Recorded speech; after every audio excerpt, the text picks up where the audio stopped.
Hello everyone, myself Purva Apte from DES Secondary School. Today we are going to start with carbon compounds from S1. Last year you have already have introduction regarding what is carbon, what is its electronic configuration. So in continuation with that, we are going to study in detail about different carbon compounds and different concepts under carbon compounds. So let's move on for the presentation. The ninth lesson, we are beginning carbon compounds. We have different substances which we are using in our day-to-day activities like sugar, petrol, that is fossil fuels, DNA, which is present in our body, then bread, our favorite food, clothing, which is our basic requirement, water that we carry in plastic bottles, dazzling diamonds, and our friend pencil in our school life. Now, what is connection between all these substances which are here? Yes, you guessed right. These are many of these, that is plastic bottle, cotton, these are all carbon compounds, whereas diamond is a form of carbon which we have learned last year. So these all substances are somewhere or other related to carbon, correct? So why it's so special in carbon?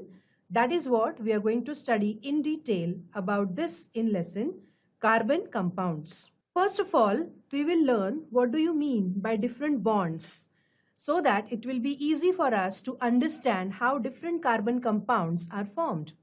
The first type of bond is ionic bond. Ionic bond, it is a bond when a positively charged ion forms a bond with negatively charged ion and one atom transfers electron to another. For example, bond in NaCl. Now here you can see that sodium has valency 1, which has 1 electron in the outermost orbit. On the other hand, chlorine is having 7 electrons in the outermost orbit. So if 1 electron is gained, that chlorine will also attain stability.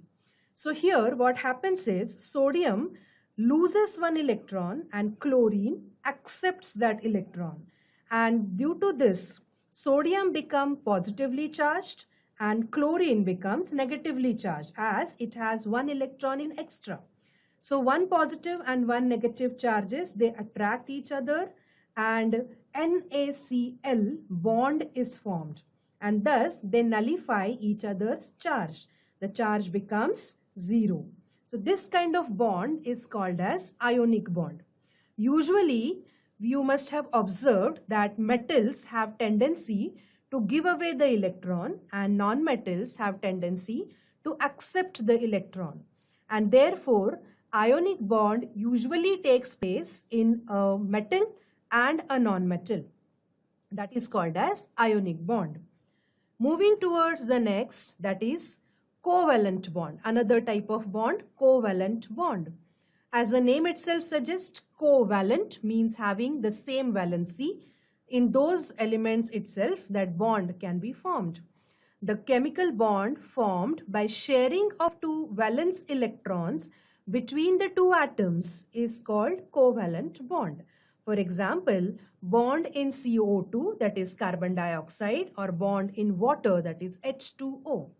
Here we can observe in the picture that carbon, as we know that it has 4 electrons, it is in need of 4 more electrons. And oxygen has 6 electrons in the outermost orbit, so it requires 2 more. So thus, 2 oxygens and 1 carbon, they share pair of electrons in between them and get satisfied and stable, and CO2 bond is formed. Here, sharing of electron is taking place. This kind of bond is called as covalent bond. There are some types of covalent bonds. First is single covalent bond, as in found in H2. Here you can observe that one pair of electrons is being shared. So this is called as single covalent bond. In the double covalent bond, for example O2, obviously two pairs of electrons are being shared and therefore it is called as double covalent bond.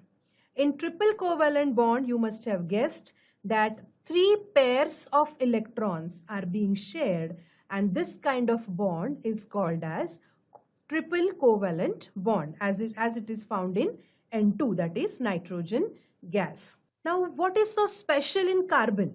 Let's study that. Carbon has electronic configuration 2,4. There should be 8 electrons in the last orbit to get stability. We all are aware of it. Carbon has a unique ability to form a strong covalent bonds with itself, and this property is called as catenation. This particular property of catenation makes carbon very special. The covalent bond in 2 carbon atoms is very strong and stable, and as carbon can form covalent bond with itself and can form n number of different compounds, that makes the carbon very special. Some interesting facts about carbon are, till now, whatever known of carbon compounds are there, they are about 10 million. That is a huge number. Carbon is found in diamond as well as in coal, contrasting features, isn't it? Our body also has some amount of carbon in it. Sugar, which is a favorite food of us, is a carbon compound, as well as, surprisingly, some poisons also have carbons in it, carbon compounds in it. Carbon can form single covalent bond, double covalent bond, and triple covalent bond also. So now, children, you must have got idea that why carbon is so special and why we are going to study this in detail. Hydrocarbons, as the name again, it is itself explaining itself, that is compounds formed between hydrogen and carbon only. The compound which contains carbon and hydrogen as the only 2 elements are called hydrocarbons. Simplest hydrocarbon is methane, that is CH4. The next simplest carbon hydrocarbon could be ethane, that is C2H6. You can see the pictures over here, how the methane molecule and ethane molecule looks like. Now, because as we discussed right now that carbon can form double, single and triple bond also, because of this, the hydrocarbons can be classified as saturated and unsaturated hydrocarbons. Hydrocarbons with single covalent bonds are called usually saturated, and hydrocarbons with double or triple bond in it are called as unsaturated hydrocarbons. Now, these saturated hydrocarbons are less reactive as compared to unsaturated hydrocarbons. Obviously, carbon-carbon single bond is present, and because of that, this bond is strong enough, and therefore, such compounds usually are less reactive. On the other hand, in case of unsaturated hydrocarbons, these are more reactive as compared to saturated hydrocarbons, because carbon-carbon double bond and carbon-carbon triple bond is present. So these bonds are bit easy to break and they can react with some other substance, and therefore these are more reactive as compared to saturated hydrocarbons. Carbon-carbon single bond wherever are present, we call that series as alkanes, for example methane, ethane, etc. And in case of unsaturated, wherever carbon-carbon double bonds are present, we call them as alkenes, for example ethene, propene, etc. And carbon-carbon triple bonds are called as alkynes, for example ethyne, propyne, etc. Moving ahead, here are some straight chain compounds. Here you can see that carbon-carbon single bonds are formed and a long chain is formed. In the first one, you can observe 4 carbons together in a straight chain, that is called as butane. In the second one, 4 carbons are there, but in the first and second, you can observe a double bond is present. So the structure changes, hydrogen gets reduced by 1 number, and therefore it is called as butene. And the next is, you can observe carbon-carbon triple bond is there, so that is called as butene. So these are some examples of straight chain compounds. There are some branched chains also. Like this, you can observe that different branching can be present in the carbon compounds.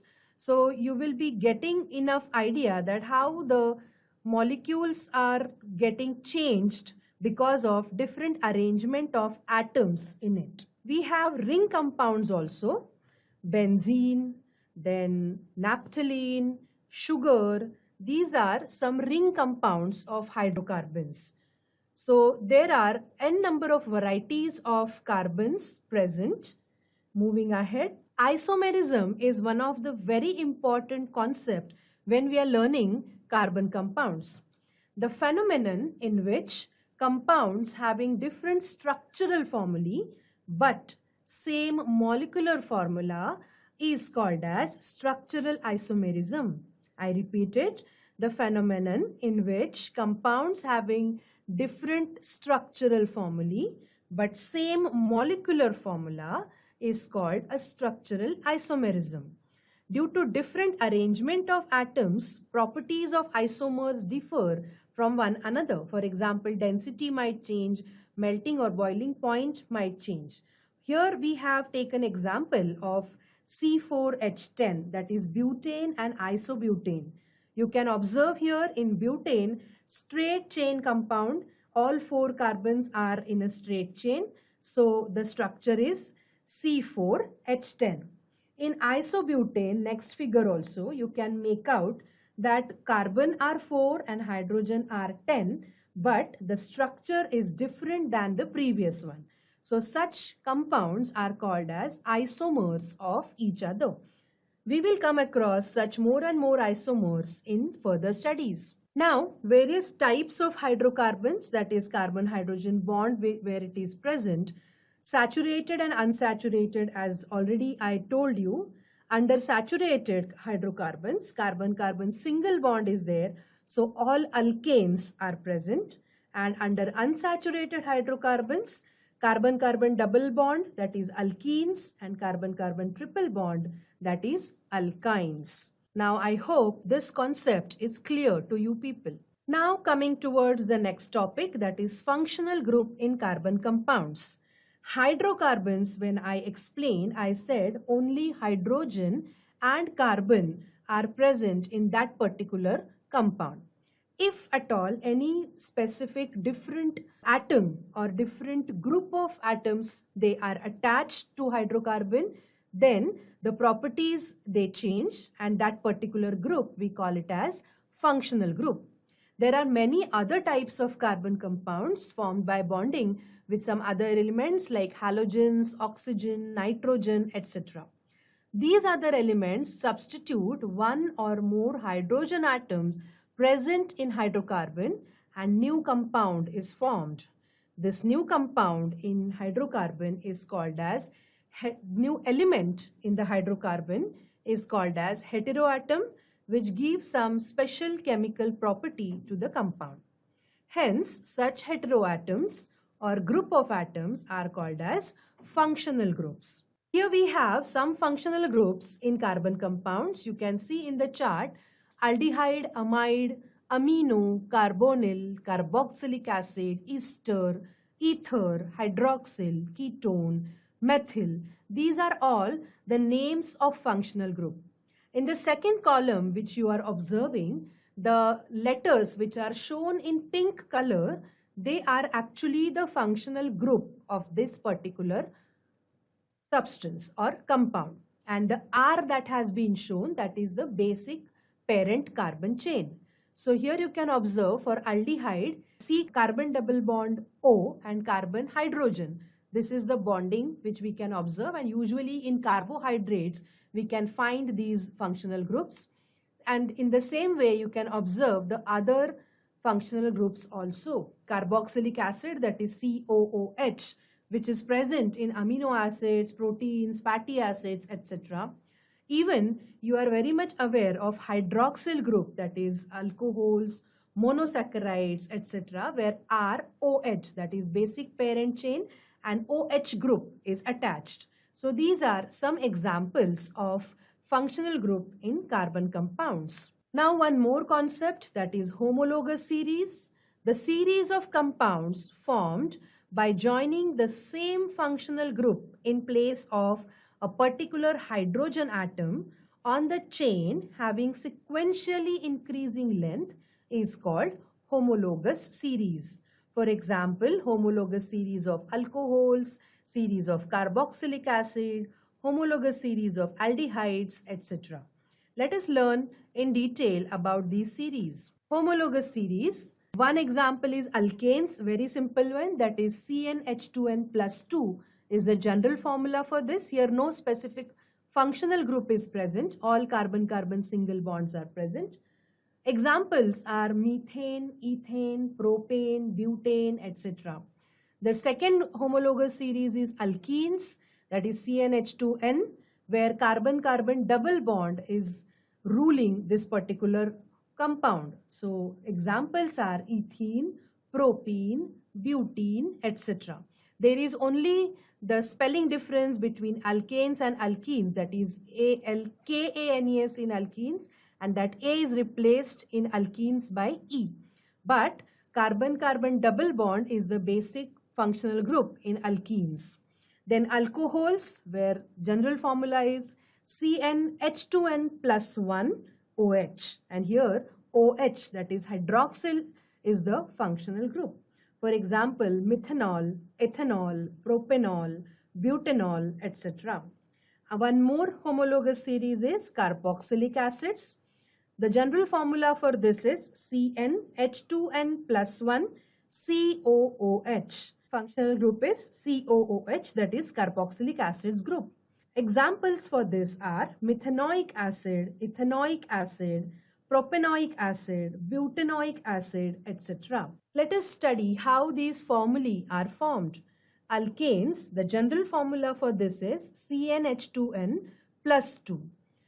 One carbon, if we are considering only one carbon atom, then if you substitute it in the formula, that is C for one carbon, then H2, and your N over here is 1, so 1 plus 2.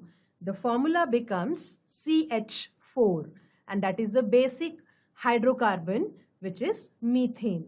Now, if I increase the number of carbon atoms, let's suppose I take 2 carbons in one single compound. So C2, H2 into bracket 2, because here our N is 2 plus 2 according to the formula. So the next compound is ethane, that is C2H6. This is how you can also increase the number of carbons and you can form new compound. Here another homologous series of alkanes is there, the complete series. It's not complete, but till 5 I have taken: methane, ethane, propane, butane, pentane, etc. Here you can see the number of carbon are increasing from 1, 2, 3, 4, 5. You can go ahead for next number of carbons and you can also find out the formula and structure for this kind of compounds. Homologous series of alcohols. Again, number of carbon, if you go on increasing, you will get different formula for different alcohols, as here I have shown methanol, ethanol, propanol, butanol, pentanol, etc. Also you can observe its structure in the chart. Now alkenes, again one more homologous series, CnH2n. Now here this N means the number of carbons. Now as we know that there are carbon-carbon double bond in alkenes, so obviously with single carbon atom there won't be any alkene. So we have to start basically with 2 carbon atoms. Here if I consider 2 carbon atoms, the formula becomes C2H2 multiplied by 2. So the formula for basic alkene, that is ethene, is C2H4, where carbon-carbon double bond is present. If I consider now 3 carbons over here, C3H2 multiplied by 3. So it becomes C3H6. Now as 3 carbons are there, this carbon-carbon double bond could be in the first 2 carbons or it could be in the second 2 carbon atoms also. So the structure could be different for propene, and thus you can go for butene also. Here we have the series of homologous series for alkenes. Here you can see ethene, propene, butene, pentene, hexene, etc. You go on adding one carbon and accordingly the structure and number of hydrogen atoms also go on increasing, and you can get variety of different structures here. Now coming towards nomenclature system of carbon compounds. Till now, we studied the system of common names as we discussed right now, ethene, methene, or propine, etc. These names are called as common names, or this is a system of common names. In IUPAC nomenclature system, there are some rules by which we will be able to identify or to name a specific compound. So let us study in detail about IUPAC nomenclature system. Here are some rules for this. First is, select the longest chain of carbon atoms containing the functional group.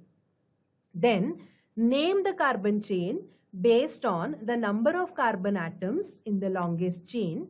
The alkane with the same number of carbon atoms is the parent alkane of the compound. Indicate the functional group if present, either as a suffix or prefix. And then if a suffix is to be added, then replace the final E in the name of carbon chain with the suffix.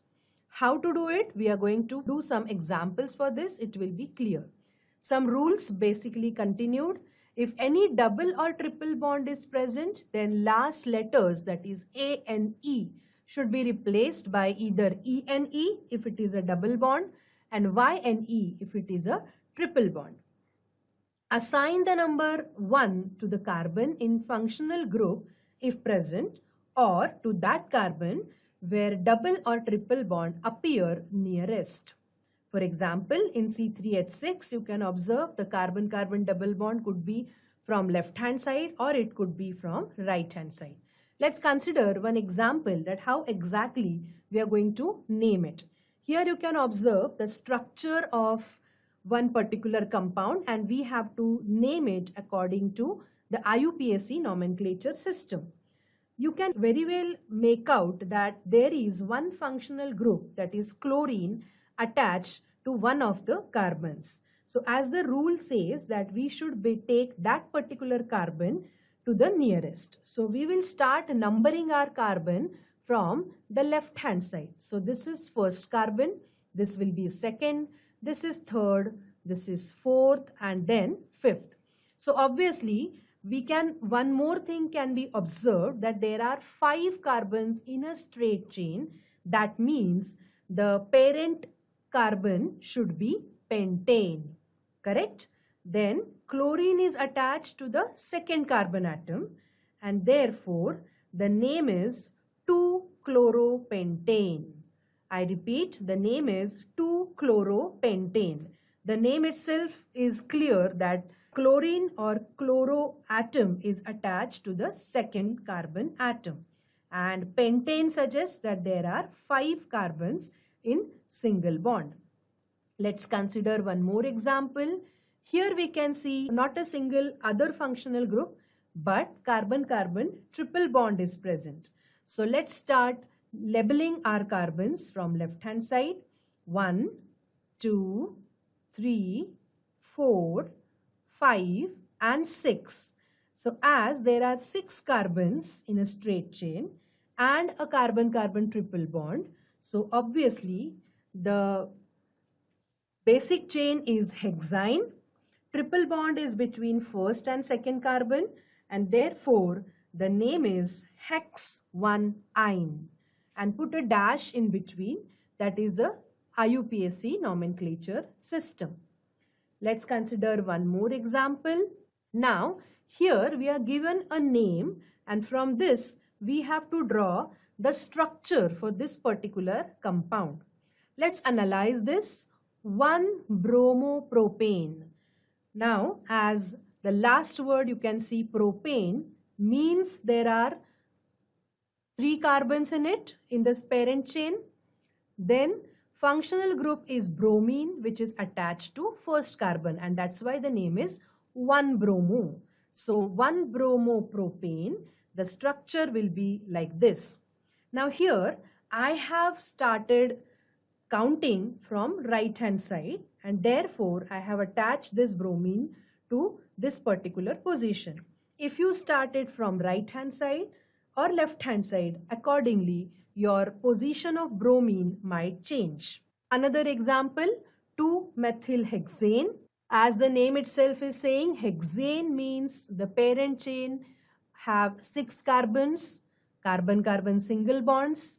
2-methyl, that means methyl group, that is functional group, is attached to the second carbon in the parent chain, and therefore the structure will be like this. Hope it is clear to you how to draw a structure when a IUPAC name is given to you.